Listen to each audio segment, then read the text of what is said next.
All right, welcome to Chapter 10, Section 4, called Trigonometry. This is for Integrated Math 2 or IM 2. So a couple of things you'll see on your screen here before we get started. The first thing is a due date. I don't see it on my teacher screen, but you'll see it on your student screen. The second thing is the number of attempts. You always have unlimited attempts on homework, tests, and quizzes. The number of questions just tells you how many are on this particular assignment. Grading policy is always best score, so whichever attempt is the best one is one you keep. Partial credit is enabled, so if you answer, 1 of 10 questions correctly, you get credit for one question, or however many you answer correctly. Down here it says, please remember once you start your homework, you must work on it. You must finish it before you can work on anything else. That means once I click start, down in the bottom right corner, we have the submit assignment button. That is how we finish an assignment, is by clicking submit assignment. So as soon as I want to leave this screen, whether or not I finished all 10 questions, I want to click submit assignment down in the bottom right corner. It's going to do two major things. The first thing, just like that last screen said, is we can't work on anything else until we finish this assignment. What it means is if you just leave this screen, you click the X or you close your computer down, it's going to try to leave this attempt open for you, and it's going to lock all of your assignments and your resources. It's not going to let you get into anything until you come back into this assignment and click submit assignment. So don't get locked out of everything. Make sure you click the button. It saves your progress, so whatever you've already done, if you have little green check marks, it's going to save that. Don't worry about your progress. The other major thing that it does is it affects the grade book when you click submit assignment. So your teacher can actually see what you've been working on. Up until that point, your account's basically frozen. So you just, very good habit, always click submit assignment when you're ready to leave.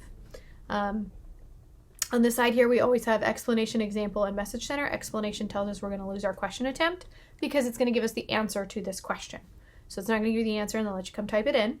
Example does give you a very specific example, and we're going to go through these trigonometry or trigonomic ratios in just a minute, so that we can kind of see sine, cosine, and tangent. And I have my little rhyme or saying that goes with it. It's not mine. It's just one that I learned, and I like it because it helps me remember. So we'll go through all these in just a moment. Once you've gone through your example, if you're happy with it, you can close it, you can open another one. You can also message your teacher directly from this screen. It attaches a picture so we know where to come help you. Okay, so let's go ahead and talk about the ratios here. So we have sine, cosine, and tangent. So there's a cute little saying that goes with it. It's so, ka, toa. Sounds funny, but it helps us remember, because for so, we have sine, opposite, I can't write down, whoops, like that. That was silly of me. That was supposed to be an I. Opposite, and the O was supposed to be the top one. Hypotenuse. I hope I'm spelling that correctly going down. It's hard to look at it sideways though. So hypotenuse. So O stands for opposite, H stands for hypotenuse. C stands for cosine, and this is adjacent.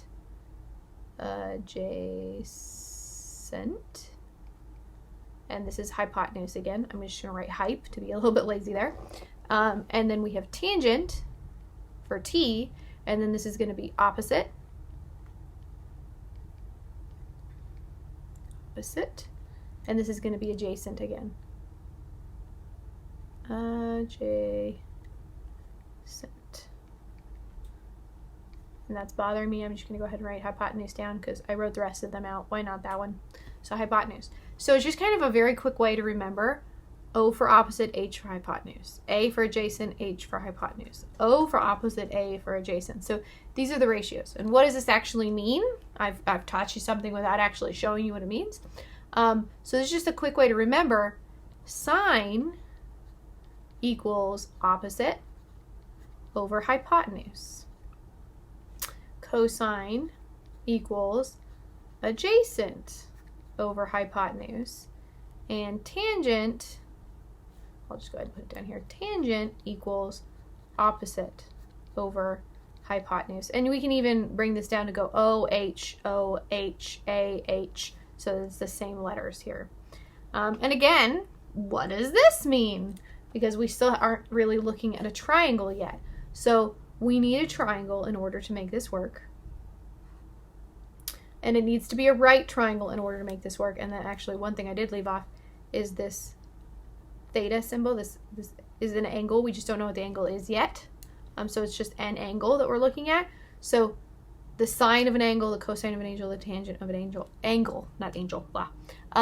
It has to do with the ratio of one side to another. That's what the sine, cosine, and tangent have to do with. So if I have a right angle here, and say I'm looking at this angle, then we have the hypotenuse that is always across from the right angle. So this is my hype, my h.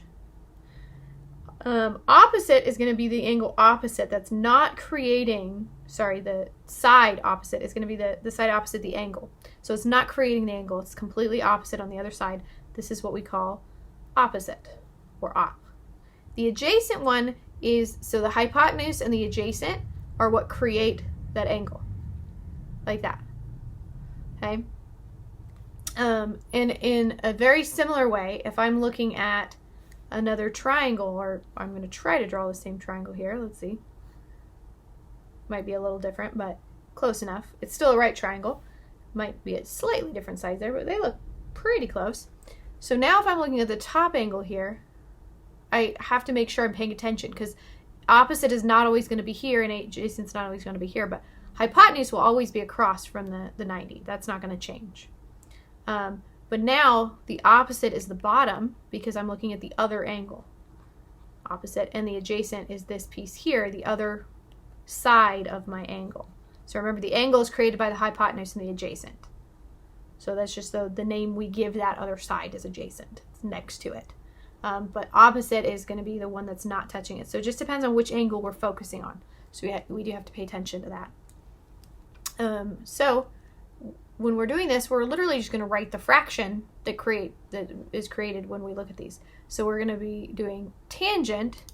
So tangent, if I look at tangent, it's opposite over hypotenuse. And I'm looking at the tangent of m. So I want to focus on this piece here. And tangent is opposite, which is 15, over adjacent, which is going to be not the hypotenuse, but the other leg that creates it. So it's going to be opposite, which is 15, over adjacent, which is 8.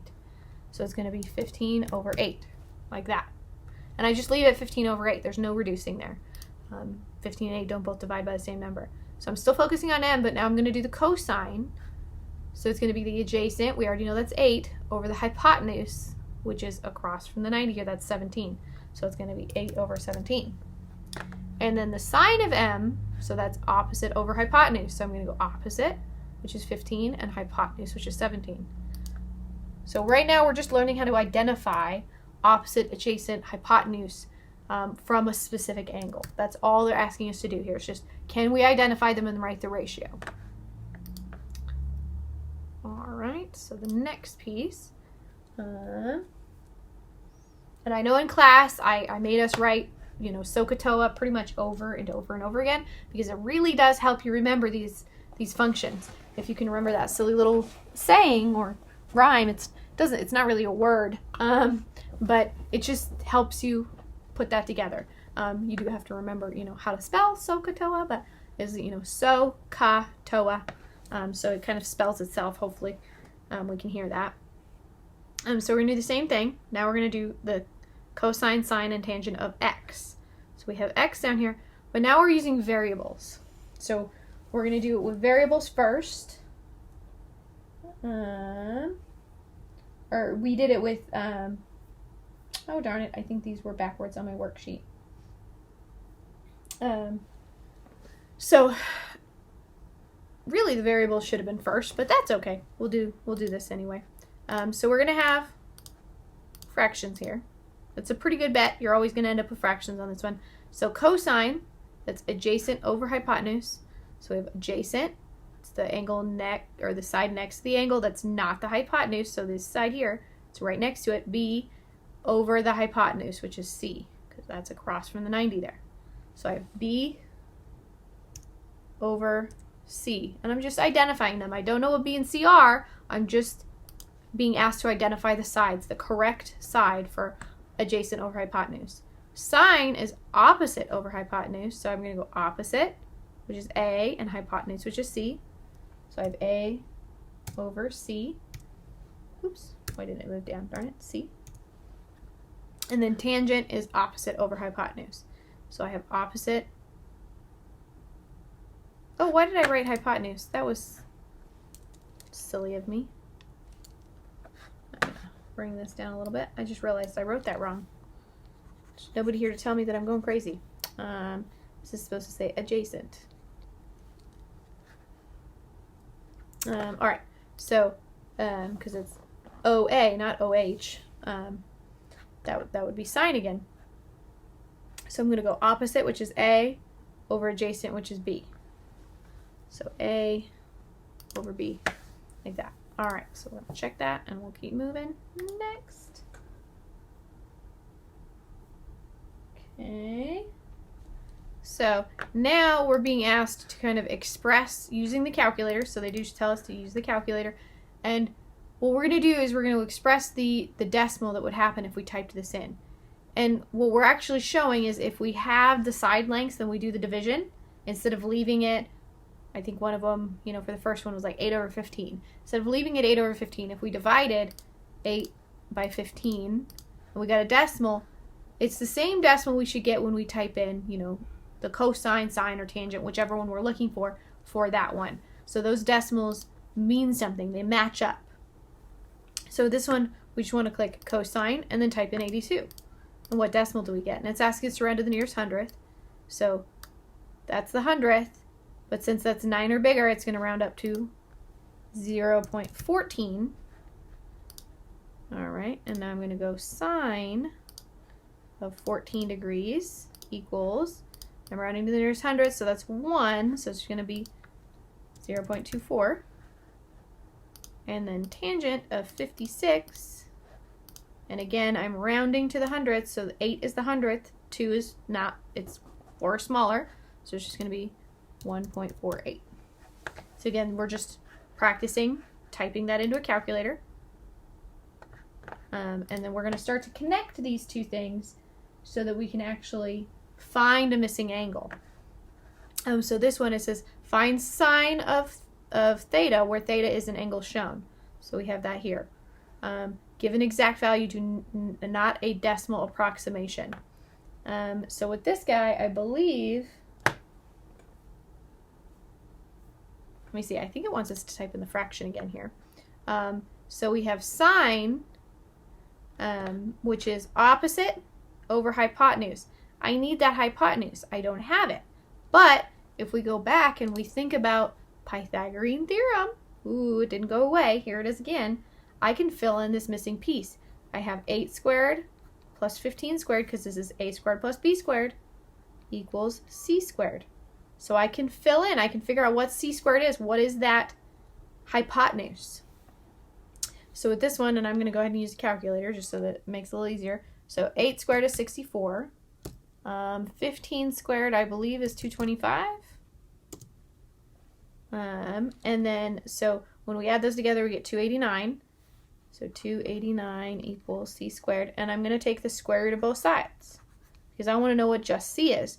And remember, when you're taking the square root, it means what did I multiply by itself to get this number? Well, c squared would be c times c. So I multiplied c by itself to get c squared. So c is the square root. So I want to know what is the square root of 289. I believe that's 17. Yeah, there it is, 17. So the hypotenuse is going to be 17. And I needed that because I need its opposite over hypotenuse. So if I'm looking at this, opposite is 15. And now the hypotenuse is 17. So they gave me two pieces, but they didn't give me one that I actually needed to answer the question. I needed to use that to keep moving forward. All right, so we're going to find the trigonometric ratio again. I think we're just doing decimals or fractions again. With this one, actually, I'm going to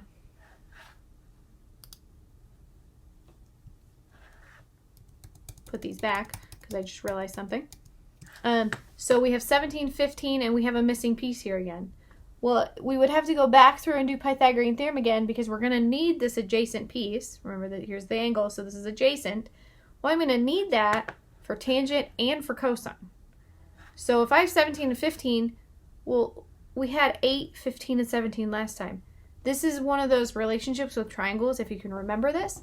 That's going to be true. If I have 15 and 8 here, and it gives me 17 for the hypotenuse. Well, if I have 17 for the hypotenuse and 15 for the side, the only option for this bottom is going to be 8. Those three will go together. So I don't really have to recalculate this. I know my adjacent is going to be 8. If you didn't make that connection, you can go through and go back and do the Pythagorean Theorem again to find that. But it's going to be true no matter what. Sorry, I'm trying to make the eraser a little bit bigger here. Just because that those three have a relationship together. So for tangent, I'm going to go opposite over adjacent. So it's going to be 15 over 8. Sine is going to be opposite over hypotenuse. It's going to be 15 over 17. So with this bottom one, and I had typed it in wrong, but I wanted to go back and make sure that we have these ratios correct. So we have the three basic trigonometric ratios, and then we have the inverses of these three ratios. So we have sine, and sine goes with what we call cosecant, which we just do CSC. And all we're doing is, sorry, I forgot the theta, but we're flipping it over. So instead of opposite over hypotenuse, we go hypotenuse over opposite. And I don't know why I'm crossing the O off, because that's an O, not a 0. And then for cosine, we have secant, which we just do SEC, which is actually what we're looking for in here. And we just flip that over, so it's H over A. Instead of A over H, we just flip it over. So it's the inverse, we flip it over. And then tangent goes with cotangent. So I'm just going to write this one over because I don't have a lot of room. Cotangent, which again, we just flip these guys over. So it's A over O instead of O over A. So it's just the inverses. It's just three more of these ones. They don't have the same cute little saying that goes with them. Because it would be CHO, SHA, CAO. And I think that might be a little bit confusing. Excuse me. If we had two different sayings, to try to remember those. But we do want to try to remember, sine goes with cosecant, secant goes with cosine, and tangent goes with cotangent. Just so that we know, if I know that this goes with cosine, all I have to do is flip it over. So cosine would be adjacent over hypotenuse, so I'm going to do hypotenuse over adjacent, which is 17 over 8, like that. All right, so we're going to keep moving here.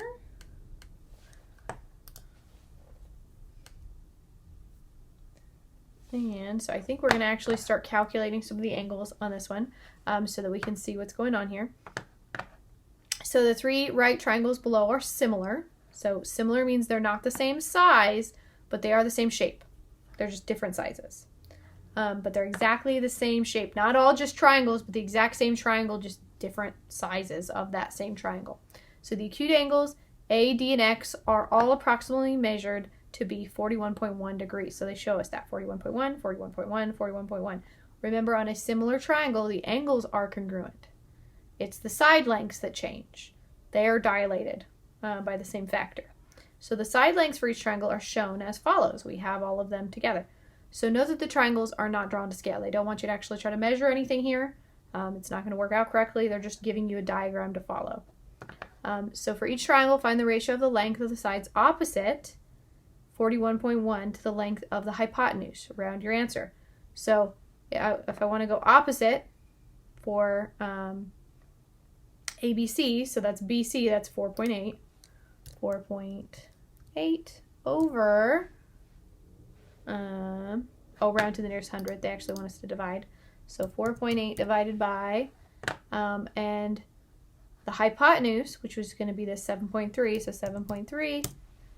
And they want us to round to the nearest hundredth, so we're going to go here. Here's 5 is my hundredth, 7 is 5 or bigger. So I am going to round that guy up to 0.66. That 0 was supposed to go on the front, not after the decimal. Okay. The next one, so we have EF, so 19.2 divided by the hypotenuse, which is 29.2. Again, rounding to the hundredth. So if you notice, I have the exact same ratio, or the exact, well, yeah, it's still a ratio. We just simplified it from the fraction. We're just turning it into a decimal. So now I'm going to do the same thing here. It's 38.4 divided by 58.4. And I didn't clear, dang it. 38.4 divided by 58.4. Okay. And look at that. Same exact thing. It's going to round to that same decimal. So the ratios are all the same. This hopefully is starting to see a pattern here. If we have a right angle with 41.1, the ratio of the opposite side to the hypotenuse is going to be the same. Doesn't mean that the lengths are exactly the same. Obviously, we can see the lengths are different, but the ratio of the opposite side to the hypotenuse is going to be exactly the same if I have the same angle in each one of these. So using your calculator, you're going to find the sine, cosine, and tangent of this angle. So I'm going to go, sine of 41.4. Be a little bit lazy here and go equals, so look at that, we get the exact same thing. We get 0.66. Nope, dang it, the 0 did the same thing. I keep typing that funny. All right, so now we're going to go cosine. This calculator's bugging me. Okay, so that one's a little different. So it's 0.75. I'm going to round down because this is the 100th, so that 3 would round down. And tangent, let's see, tangent is also a little bit different. So the 100th is going to be there. And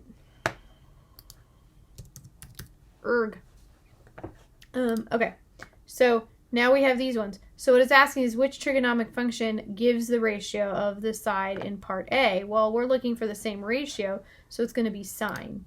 So what we're doing is we're just matching up that idea that the ratio of opposite to hypotenuse is equal to sine. So the sine of 41.1 is 0.66, or if I look at the ratio of opposite to hypotenuse, the fraction, it gives me the exact same number. So again, I've already talked about that. Those numbers are related to each other. Obviously, they're equal to each other if I'm looking at the ratio. All right, so now we're going to go to the next one, at the relationship between sine and cosine of complementary angles. So remember, and we learned this a while ago, if I have a right angle, the other two angles are called complementary because they add up to 90. They have no other choice. If I'm looking at a triangle, they all have to add up to 180.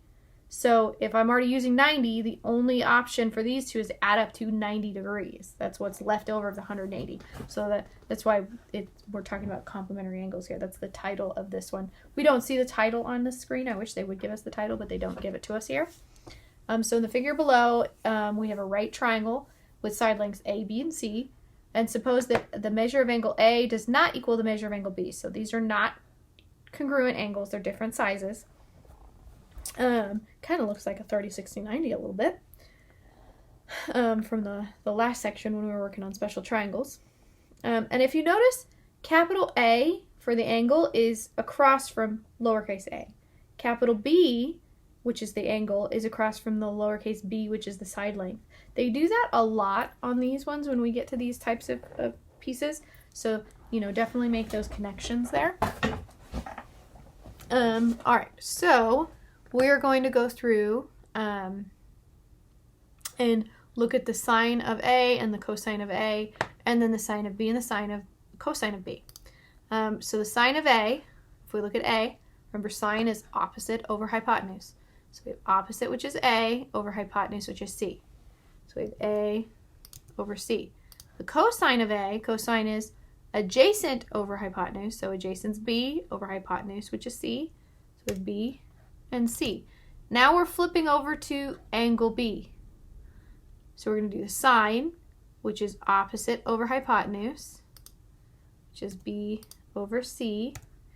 And then the cosine of B, which is adjacent over hypotenuse, which is A over C. So before we move forward, we should hopefully notice something about these ratios. We have AC, AC, BC, BC. So if you notice the sine of one angle, if I have the complement of that angle and I take the cosine, it's the same ratio. Or the cosine of an angle, if I take the sine of its complement, again, it'll be the same ratio. So in ABC, A and B are complementary. And I've already talked about that, why they're complementary. So select all the statements that are true. Cosine of A equals sine of B. That's true. Sine of A equals sine of B. That's not true. Sine of A equals cosine of B. That's true. Cosine of A equals cosine of B. That was not true. So fill in the blank. Cosine of 34 is going to equal the sine of, we need the complement. So we need to subtract really quick. Because we don't want to do 34, we need to know what is its complement. So we're going to do 6 because I'm borrowing here. And then we have 5, so we get 56. All right, so these are related to each other. We can kind of remember that. It sometimes helps if we know, the complement is going to be the same ratio. It's just one of those relationships that happens with trigonometry. All right, number 8, we have two triangles in the figure below, triangle XYZ and BAC, and we want to find sine of C, and cosine of C. Round your answer to the nearest hundredth. So again, they give us this piece. So let's see, we have one thing we want to do really quick is make sure that we have these in the right order, because we know they're similar to each other.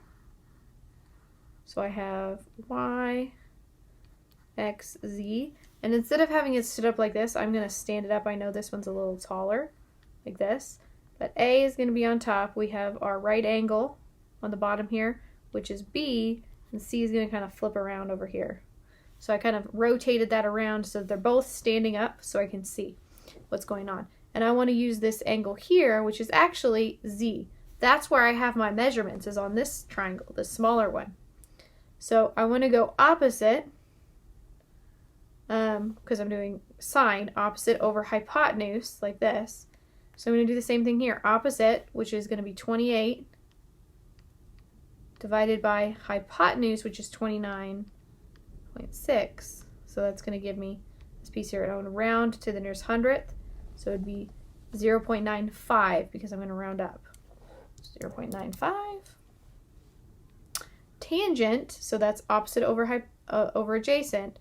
So I'm going to go opposite over adjacent. So I have, it's telling me opposite over adjacent. I'm losing my mind here a little bit. Clear? 28 divided by adjacent.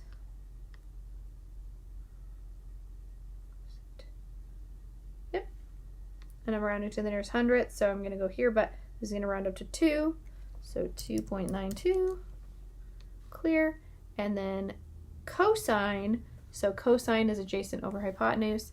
So I'm going to have adjacent over the hypotenuse. So 9.6 divided by 29.6. And again, rounding to the nearest hundredth, so it's just going to be 0.32. All right, so that was just kind of relating two triangles together to find the missing pieces of this similar triangle. Because remember, the ratios will be the same. I don't know any of the side lengths here, but these ratios are exactly the same for sine, cosine, and tangent because they are similar triangles.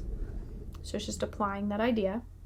All right, so now we're going to actually kind of get into the idea of, what have we been learning all this for? What's the purpose?